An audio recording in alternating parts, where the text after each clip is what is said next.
सवाल तो ये भी है ना रमेश जी कि अगर आप चुनाव आयोग पे सवाल उठा रहे हैं तो अब राहुल गांधी भी तो जीते ही है ना, प्रियंका गांधी भी तो जीती ही हैं। हम तो ये कह रहे हैं वहां भी करो ना, आप सब जगह करो ना अगर गड़बड़ होती तो ये लोग कैसे नहीं, तो सब जगह करो ना, आप सब जगह करो।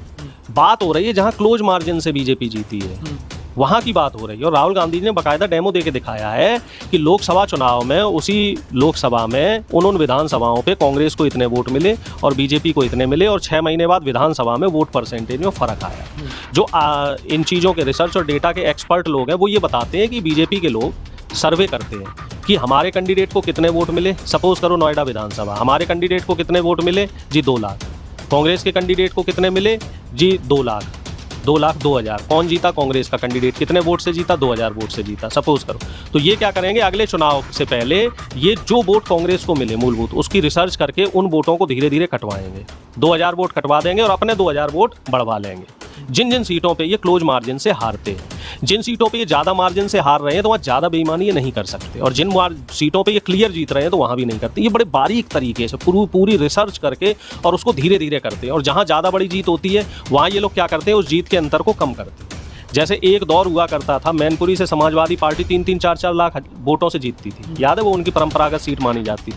लेकिन क्या आज की तारीख में वो इतने वोटों से जीत पा रहे हैं? अब वो 70-80 हज़ार, 90 हज़ार से जीत रहे हैं। आप जीत और हार के मार्जिन देखो। अमेठी रायबरेली से गांधी परिवार जो वहाँ चुनाव लड़ता था वो एक तरफा जीतते थे 4 लाख 5 लाख वोटों से, लेकिन अब देखो वो वोट का अंतर कम हो रहा है। तो ये लोग धीरे धीरे कहते हैं ना, कदम दर कदम करके महीन तरीके से बेईमानी कर रहे हैं, जिससे कि भोली भाली जनता इस चीज़ को ना समझ पाए। और वो बेईमानी कैसे हो रही, वो बिहार में आपके सामने आ गई। लेकिन नमस्कार, स्वागत है आपका। मेरा नाम है विपिन विभाग। हमारे साथ कांग्रेस के वरिष्ठ नेता डॉक्टर रमेश यादव मौजूद हैं। स्वागत है रमेश जी, बहुत बहुत धन्यवाद। रमेश जी, राहुल गांधी ने बिहार में प्रधानमंत्री नरेंद्र मोदी के लिए एक नया टास्क दे दिया है।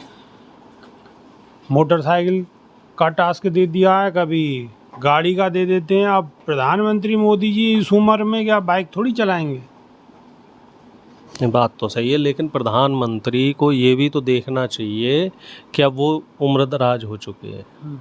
ये बात तो आप भी मान रहे हो, ये तो पूरा देश ही मान रहा है। पूरा देश मान रहा। उम्रदराज जब वो हो चुके हैं तो एक उम्र, हम सब लोग भारतीय परिवेश में पले बड़े हैं, तो एक उम्र के बाद बुजुर्ग अपने जो घर में मालिकी है वो अपने बच्चों को दे देते हैं। अच्छा। तो अब प्रधानमंत्री को भी दरियादिली दिखाते हुए, चूंकि आडवाणी जी से उन्होंने मालिकी ली थी, ये बोला था कि भाई आप उम्रदराज हो गए, आपके हाथ पैर काम नहीं दे देते हैं। प्रधानमंत्री जी के तो बच्चे हैं नहीं। बच्चा मतलब अगली जनरेशन। अच्छा भाई, बीजेपी में कई नेता हैं, अनुराग ठाकुर जैसे, स्मृति ईरानी जैसे, जो नई पीढ़ी है, जो 50 के लपेटे की पीढ़ी है, उनको आगे बढ़ाएं और रिटायरमेंट ले लें। क्योंकि भैया बुलेट चलाना उनके बस का नहीं है। अनुराग ठाकुर बढ़िया बुलेट चला रहे हैं तो अनुराग ठाकुर टक्कर दे सकें। अब प्रधानमंत्री जी इस उम्र पे, अब बताओ कैसे ना स्कूटी चल पाएगी प्रधानमंत्री जी पे। अब कल को मान लो राहुल गांधी जी साइकिल चलाने लग जाए तो प्रधानमंत्री जी साइकिल कहाँ चला पाएंगे। फिर मान लो राहुल गांधी जी, चूँकि बिहार में इस समय डैम वैम बहुत हैं, वो पुल उल टूटे हुए हैं, बाढ़ का पूरा माहौल है, कहीं तैराकी करने लग जाए राहुल जी, क्योंकि वो तो फिटनेस के सारे टेस्ट डेली बहुत, मतलब सेहत पे ध्यान रखते हैं। 55 साल की उम्र है लेकिन फिर भी उनकी फिटनेस बहुत गजब है। तो बराबरी प्रधानमंत्री जी को नहीं करनी चाहिए और उनको मान लेना चाहिए कि हाँ भाई राहुल गांधी फिट है। तो आप भी इसलिए चाहते होंगे कि राहुल गांधी के लिए आसानी हो जाएगी, क्योंकि प्रधानमंत्री तो अगर रिटायर हो जाए तो फिर लड़ाई सीधी नहीं रहेगी, क्योंकि प्रधानमंत्री मोदी से तो राहुल गांधी जीत नहीं सकते। नहीं, देखिए ऐसा है कि लोकतंत्र में कोई भी चीज़ स्थायी नहीं होती, ये बात आप भी मानते हैं। या तो फिर चाइना की तरह और रूस की तरह आप डेमोक्रेसी ख़त्म कर दो, खुल के बोलो कि हाँ भाई हम लोकतंत्र ख़त्म करना चाह रहे हैं, हम डिक्टेटरशिप लाएंगे, हम प्रजातंत्र पे विश्वास नहीं रखते, हम राजशाही वाला तंत्र लाएंगे। अगर आप प्रजाशाही पे विश्वास रखते हैं, संविधान में आपकी निष्ठा है अगर है, तो समय के हिसाब से चीज़ें बदलती हैं। और 11 साल प्रधानमंत्री के लिए काफ़ी है, बहुत समय हो गया है, और ऐसी अब कोई ख़ास चीज़ें ऐसी नहीं दिख रही हैं जो देश के लिए पॉजिटिव हों। हालांकि पहले भी जो काम प्रधानमंत्री ने किए हैं उनके अभी जो दूरगामी परिणाम आ रहे हैं तो परिणाम खराब थे। जैसे नोटबंदी करी, ठीक है, 2000 का नोट चालू किया, अब 2000 का नोट इन्हें बंद करना पड़ा। जाहिर सी बात है वो स्कीम इनकी फेल्योर थी, तभी वो 2000 का नोट बंद हुआ, उससे कालाबाजारी बढ़ी।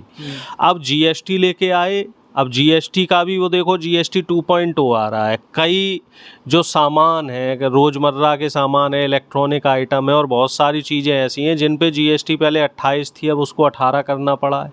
क्यों? क्योंकि अर्थव्यवस्था बिगड़ गई। तो अर्थव्यवस्था के मामले में भी प्रधानमंत्री जीरो हो गए, फ्लॉप हो गए।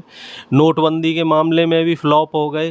रोजगार के मामले में उनके फ्लॉप तो चलते ही हैं। उनका जन्मदिन पिछले 11 साल से राष्ट्रीय बेरोजगार दिवस के रूप में युवा मनाते हैं। इसमें विपक्ष का कोई हाथ नहीं है, ठीक है। और युवाओं ने ही उनको पनौती भी घोषित किया था, इसमें भी विपक्ष का कोई हाथ नहीं है। तो किसी भी बड़े ओहदे पे बैठे किसी व्यक्ति को समझदारी यही होती है कि जब जनता आपको नकारना स्वीकार कर दे तो उससे पहले आप रिटायरमेंट ले लो। लेकिन प्रधानमंत्री मोदी ने तो लाल किले की प्राचीर से 10 साल और मांगे। तो 10 साल उन्हें देगा कौन? अब ऐसे वोट चोरी करके, लोकतंत्र को ख़त्म करके, जैसे अभी वोट चोरी कर रहे हो, ऐसे आप 10 नहीं 100 साल चल लो, है। लेकिन अगर ईमानदारी से, वाकई देखो हम आप लोग हैं और जनता भी अपने ही है, दर्शक भी अपने ही है, क्या हमें ये बताओ साहब, ईमानदारी से प्रधानमंत्री बनारस का चुनाव जीत पा रहे थे? कई फेज में तो वो पीछे थे, 70,000 वोट से पीछे थे, फिर काउंटिंग रुक गई और अचानक वो कैसे जीत गए? और तमाम ऐसी सीटें हैं जिन पे अगर अभी चुनाव आयोग रिकॉर्डिंग दे दे और उनके आंकड़े निकाल के दे दे, लेकिन लगभग ऐसा बताया जा रहा है कि 100 की आसपास सीटें ऐसी हैं जिसमें अरुणेश जी सवाल तो ये भी है ना अरुणेश जी कि अगर आप चुनाव आयोग पे सवाल उठा रहे हैं तो अब राहुल गांधी भी तो जीते ही हैं ना, प्रियंका गांधी भी तो जीती ही हैं। हम तो ये कह रहे हैं वहाँ भी करो ना, आप सब जगह करो ना। अगर गड़बड़ होती तो ये लोग कैसे? नहीं तो सब जगह करो ना, आप सब जगह करो। बात हो रही है जहाँ क्लोज मार्जिन से बीजेपी जीती है, वहाँ की बात हो रही है। और राहुल गांधी जी ने बाकायदा डेमो दे के दिखाया है कि लोकसभा चुनाव में, उसी लोकसभा में उन विधानसभाओं पे कांग्रेस को इतने वोट मिले और बीजेपी को इतने मिले, और 6 महीने बाद विधानसभा में वोट परसेंटेज में फ़र्क आया। जो इन चीज़ों के रिसर्च और डेटा के एक्सपर्ट लोग हैं वो ये बताते हैं कि बीजेपी के लोग सर्वे करते हैं कि हमारे कैंडिडेट को कितने वोट मिले। सपोज करो नोएडा विधानसभा, हमारे कैंडिडेट को कितने वोट मिले जी? 2 लाख। कांग्रेस के कैंडिडेट को कितने मिले जी? 2 लाख। 2,02,000। कौन जीता? कांग्रेस का कैंडिडेट। कितने वोट से जीता? 2,000 वोट से जीता, सपोज करो।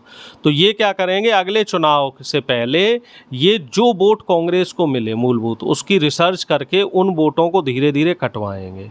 2,000 वोट कटवा देंगे और अपने 2,000 वोट बढ़वा लेंगे।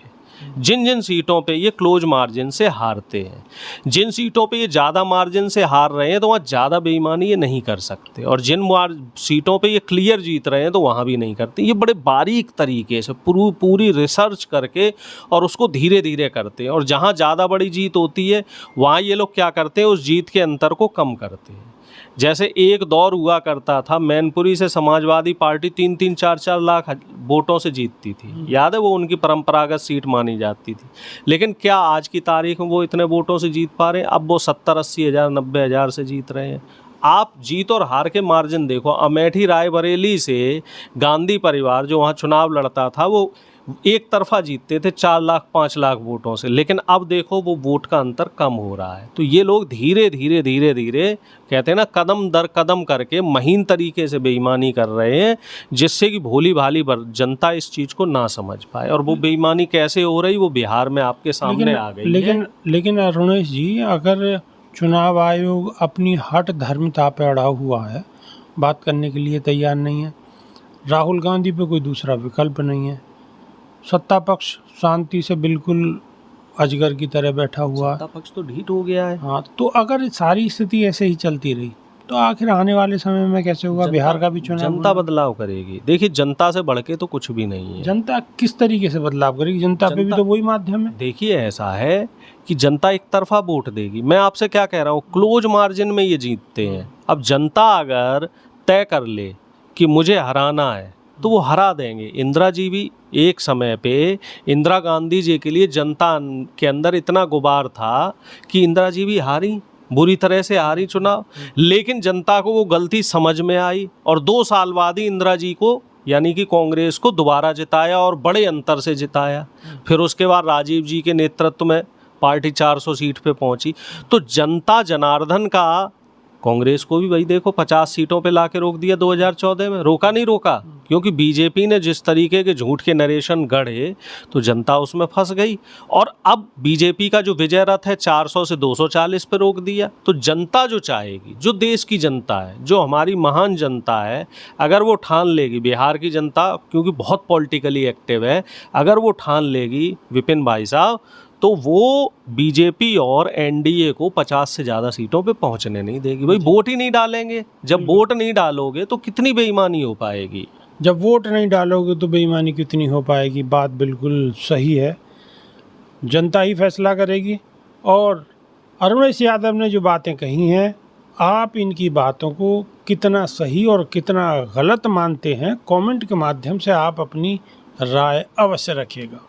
तो अभी के लिए सिर्फ इतना ही। नई वीडियो में फिर रूबरू होंगे। बहुत बहुत शुक्रिया जी, बहुत बहुत धन्यवाद। नमस्कार।